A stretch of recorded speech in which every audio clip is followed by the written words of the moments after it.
지금 이 시는 솔로몬 왕이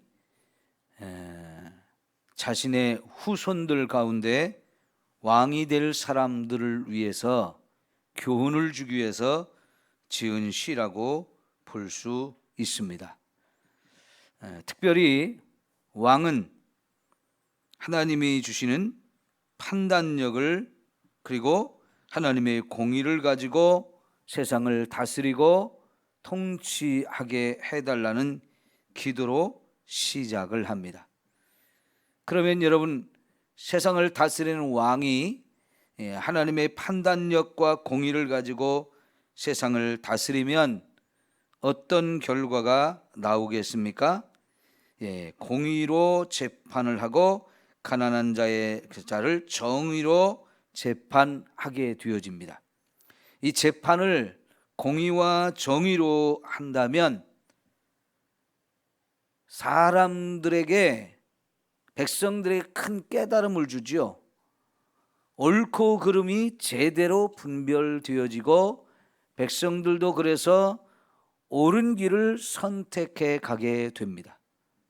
잘못한 사람들에게는 반드시 엄한 벌을 내림으로 인해서 세상에 하나님의 법이 제대로 실행되어지고, 그러니까 세상에 억울한 사람도 없는 것이고요, 약자들도 다 제대로 보호를 받을 수 있게 되어지는 거죠. 그래서 2절과 4절을 보면 가난한 자를 정의로 재판한다고 했고, 가난한 백성의 억울함을 풀어주며 궁핍한 자의 자손을 구원하며 압박하는 자를 꺾으리로다.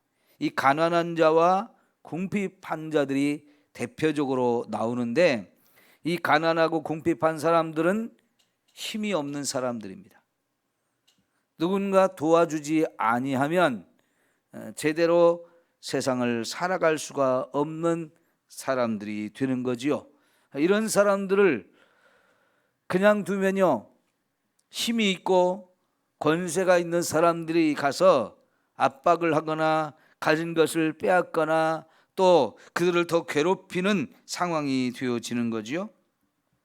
자, 여러분, 4절에 특별히 궁핍한 자의 자손을 구원한다 그랬습니다. 궁핍한 것이 힘이 없어 너무 고통스러운데 그 자녀까지 계속해서 궁핍한 삶을 산다고 하면 너무너무 불쌍한 거지요.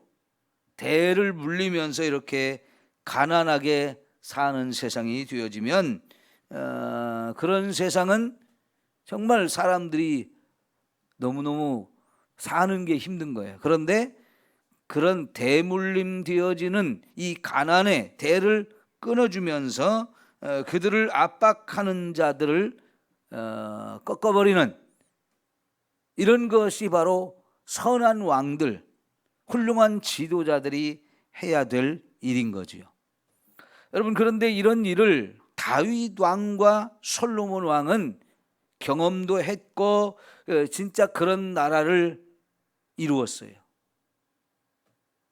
자, 여러분, 하나님께서 다윗이 하나님의 성전을 건축하고 싶다고 했을 때 그 성전 건축을 허락하지 않았죠. 그러면서 내 몸에서 날짜가 이제 내 뒤를 이어서 왕이 되고, 그러면 그가 성전을 건축하게 될 것이라고 해서 이제 솔로몬이 선택이 됐어요. 자, 그러나 여러분, 솔로몬이 하나님에 의해서 왕으로 선택이 됐어도 하나님께서 이 솔로몬에게 요구한 게 있어요. 하나님이 주신 말씀대로 이 나라를 다스려라. 그러면 하나님이 너도 축복하고 이 백성도 축복할 것이고 너의 왕권이 계속 이어지고 장구하고 내 후손이 계속 이 왕권을 이어가게 해줄 거다라고 하는 것이 하나님의 요구 조건이었어요. 하나님 말씀대로 살라는 것. 그러니까 하나님 말씀대로 하면 결국 그 나라가 이렇게 아름다운 나라가 되어집니다. 왕도 훌륭한 왕이 되어지는 거예요. 근데 그래서 다윗과 솔로몬 시대에는 정말 이 시편 72편에서 말하는 것 같은 그런 멋진 나라를 만들었어요. 그때 살던 백성들은 최고의 평강을 누리며 살게 되는 거죠. 여러분, 그러니까 이렇게 의로운 왕이 세워지면 그때 그 나라에는 평강이 있게 되어져요. 하나님께서 이 솔로몬의 이름을 지어 주실 때에 하나님이 직접 지어준 이름이잖아요. 이 솔로몬의 원래 의미는 샬롬이라는 말에서 왔어요. 샬롬. 그럼 여러분, 이 솔로몬이 마음의 평안을 가진 사람으로서 나라를 진짜 평강으로 다스리게 되어짐으로 인해서 이 나라는 그 백성들 모두가 평강을 누리는 이런 아름다운 나라가 되어지는 거죠. 솔로몬은 아버지로부터 아버지가 다스릴 때 그런 나라를 경험했고 자기도 왕이 되었을 때 그렇게 의로운 왕으로서 세상을 통치했단 말이죠. 바로 이런 것을 후손 왕들에게 가르쳐서 대대로 자기 후손들이 이렇게 나라를 다스리는 훌륭한 왕들이 되기를 소망하면서 이 시를 기록했단 말이죠. 자, 여러분, 그 후손의 왕들이 이 솔로몬이 준 가르침대로 나라를 잘 다스리는 왕도 있고요, 그렇지 못한 악한 왕도 있는데 참 이거 안타깝죠. 모두가 이렇게 할 수 있다면 얼마나 좋겠습니까? 그러나 너나 할 것 없이 인간은 죄인이에요. 그러다 보니까 하나님 말씀대로 순종하면서 이렇게 아름다운 나라를 이루는 그런 왕도 있는가 하면 그렇지 못한 왕도 사실은 너무나 많지요. 목사도 그렇잖아요.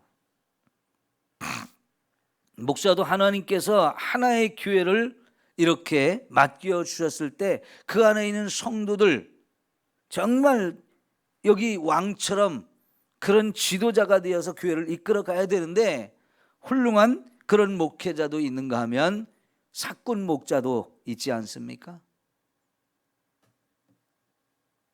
우리가요, 그래서 가정의 부모도 마찬가지고 한 나라의 왕도 마찬가지고 교회의 목회자도 마찬가지고 여러분 직장에서 지도자에 있는 자리에 있는 사람도 모두가 다 마찬가지예요. 이런 하나님의 말씀을 따라서 주의 판단력과 공의를 가지고 세상을 통치하면 그 나라는 가장 놀라운 하나님의 축복과 은혜를 마음껏 누릴 수 있는 곳이 되어지는데 인간은 자꾸만 이런 죄가 있어가지고 이런 나라를 만들기가 쉽지 않아요. 그러나 여러분, 오늘 우리는 다윗과 솔로몬 시대에 그런 나라를 진짜로 경험하게 해 주셨단 말이죠. 그것이 하나의 이상이 되어지고 목표가 되어져서 후손들도 다 그 길을 따라가도록 본이 되어졌다는 거, 이게 참 멋지고 아름다운 거예요. 여러분, 고려라고 하는 나라가 한 500년 지탱을 하다 보니까 너무너무 부패하고 무능하고 그래서 온 나라가 혼란스럽고 백성들이 고통을 많이 겪었어요. 결국은 이성계라고 하는 사람이 정권을 뒤집어서 새로운 나라를 창조하는데, 그런데요, 이성계가 그런 일을 할 때 진짜 대단한 인물이 정도전이라는 사람이 있었어요. 여러분 이 드라마 같은 걸 통해서 좀 많이 보셨을 텐데요, 이 정도전이 대단한 것은 뭐냐면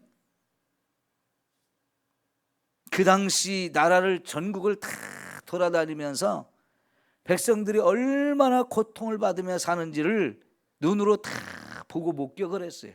물론 본인도 그때는 고난의 시간을 보냈어요. 그 썩은 나라에서 정치에 참여했다가 너무 부패하니까 그만두고 그냥 세상을 돌아다니다 보니까요, 가난하기도 하고 그 가난한 사람들의 삶을 직접 자기가 경험을 해보았단 말이죠. 그러면서 이 나라를 좀 새롭게 만들고 싶다, 이런 생각을 계속 꿈을 꾸면서 그 새로운 나라에 대한 계획들을 쫙 세웠어요. 그래가지고 이제 이성계가 이제 새로운 나라를 만들었을 때 정도전이 만든 경국대전이라고 하는 책이 있어요. 이 경국대전이 조선이라는 새로운 나라의 법입니다. 법을 만들었는데 이게 정말 기가 막힌 법을 만들었어요. 자기가 스스로 가난한 자가 되어서 가난한 사람들의 삶을 다 살펴보고 경험을 해본 사람이기 때문에 나라는 이래야 된다면서 머릿속에 막 그렸던 그 이상적인 나라를 만들 수 있는 구체적인 방법들, 구체적인 법을 만든 것이 경국대전이에요. 그래서 이 경국대전이라는 책은 조선이란 나라가 처음 세워지면서 망할 때까지 그 나라를 통치하는 아주 기가 막힌 근간이 되었던 책인데요. 그나마 이런 책이 만들어지고 그런 생각을 가진 사람들이 있었기 때문에 조선시대에 훌륭한 왕들이 꽤 많이 나왔어요. 세월이 흘러가면서 그 나라도 점점 약해지고 죄악이 더 깊어지면서 결국은 일본이라는 나라에 우리나라가 망했지만요, 여러분,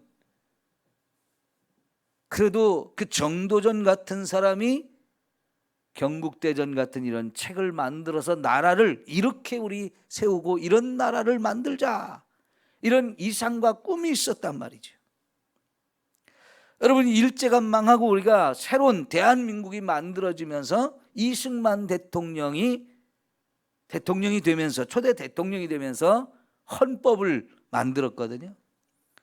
그 헌법에 여러분, 우리나라가 민주공화국이라는 것을 딱 처음부터 헌법에다가 1장 1조에 못을 박고 헌법을 만들었어요. 이게 얼마나 우리나라가 지금 우리가 이런 자유를 마음껏 누리면서 번영할 수 있었던 기초가 되는지요. 이렇게 뭔가 멋진 이상과 꿈을 가지고 나라를 세운다는 거, 그게 참 귀한 일이거든요. 근데 지금 하나님이, 이스라엘 이 나라가 하나님이 왕이 되신 나라잖아요. 신정국가라고 했잖아요. 그래서 이스라엘에 세워진 왕들은 하나님을 대신해서 이 나라를 다스리는 사람들이기 때문에 왕이 하나님의 뜻이 무엇인지를 알고 하나님의 공의를 따라서 이 나라를 통치한다는 거, 이거는 너무너무 당연한 것이고요, 마땅히 그래야 되는 거예요. 근데 그것을 솔로몬이 이렇게 교훈으로 후손들에게 가르쳐 줬다는 게 얼마나 멋진 일입니까? 그러니까 여러분, 이렇게 되니까 3절 보니까 의로 말미암아 산들이 백성에게 평강을 주며 작은 산들도 그리할 것이라고 그랬고요. 5절에 보면 그들이 해가 있을 동안에도 주를 두려워하며 달이 있을 동안에도 대대로 그리하리로다. 그는 벤 풀 위에 내리는 비같이 땅을 적시는 소낙비같이 내리니 그의 날에 의인이 흥왕하여 평강의 풍성함이 달이 닿을 때까지 이르로다. 여러분, 그러면 먹을 것도 풍성해진다는 거예요. 모두가 사는 게 참 평화를 계속 누리며 살 수 있게 되어진다는 거예요. 여러분, 어젯밤부터 비가 많이 왔거든요. 어젯밤에는 많은 비가 왔어요. 지금 봄에 이런 비가 너무너무 필요하잖아요. 그래서 봄비를 단비라고 우리가 이렇게 표현을 하는데요, 이 이스라엘 땅에 비가 많이 오지 않는 땅이거든요. 그러나 이스라엘 땅에서도 하나님 백성들이 살면서 젖과 꿀이 흐르는 땅을 이렇게 세울 수 있는 것은 이른 비와 늦은 비가 오기 때문에 그래요. 그 이른 비와 늦은 비는 파종기에 적당하게 비가 내리는 것을 말하는데요.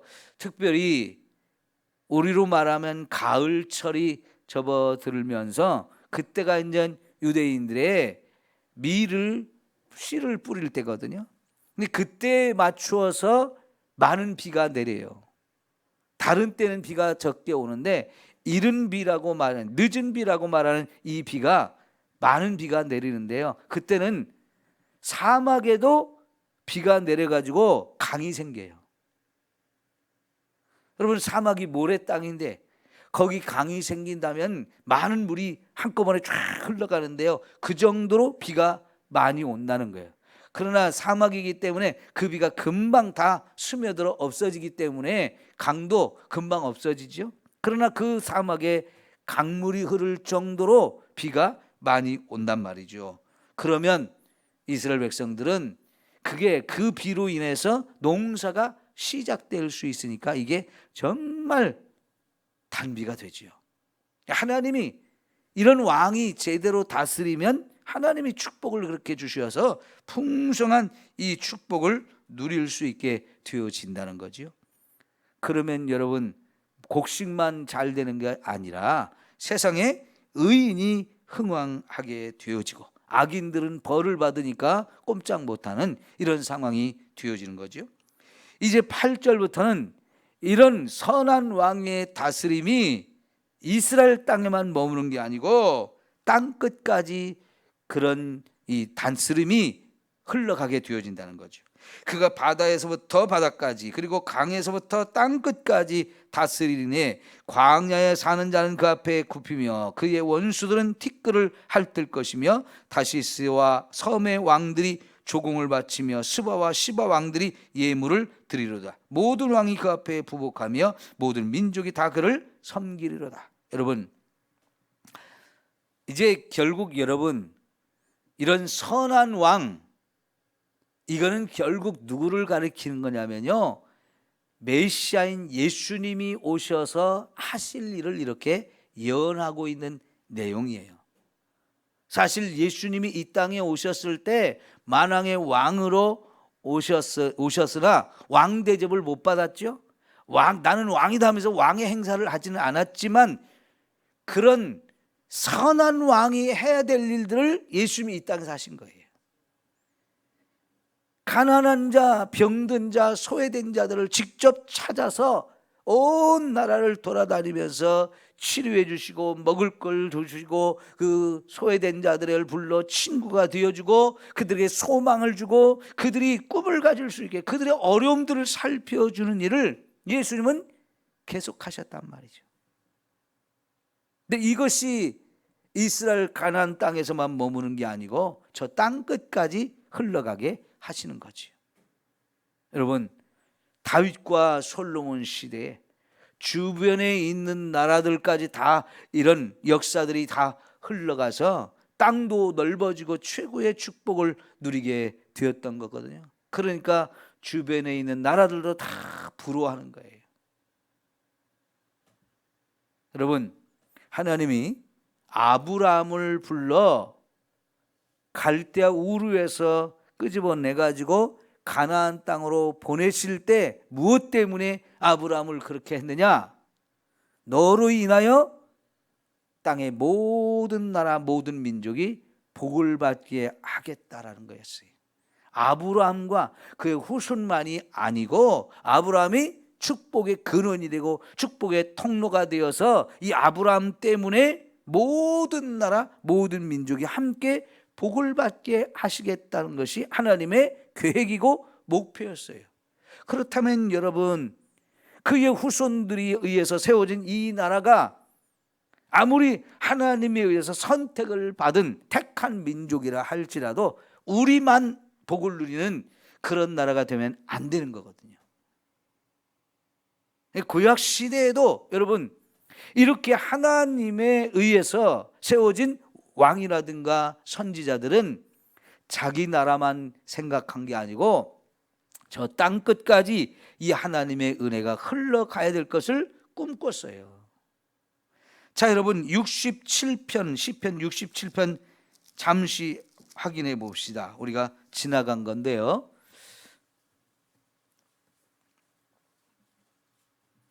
자, 하나님은 우리에게 은혜를 베푸사 복을 주시고 그의 얼굴빛을 우리에게 비추사 주의 도를 땅 위에 주의 구원을 모든 나라에 알리소서.